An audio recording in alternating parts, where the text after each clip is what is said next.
हाय जय भीम. आज आपण बनवणार आहे पुलाव, सोयाबीन पुलाव. तर त्याच्यासाठी मी सोयाबीन मस्त असे भिजवून घेतले आहेत आणि तांदूळ घेतलेत बासमती. त्यात आपण स्वच्छ धुवून 10 मिनटं साईडला ठेवूया. मस्त असे 2 कांदे आणि 2 टमाटर कापून घेऊया आणि 1 बटाटासुद्धा घेऊया.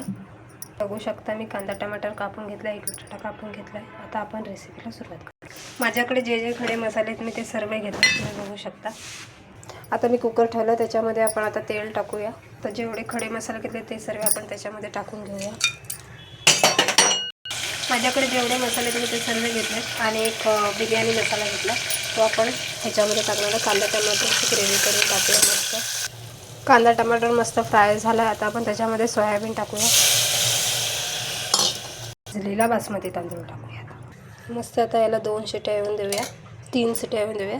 आता सिटी मारून झाली. आता आपण बघूया आपला पुलाव कसा झाला. मस्त असा पुलाव रेडी झाला आहे, बघू शकता.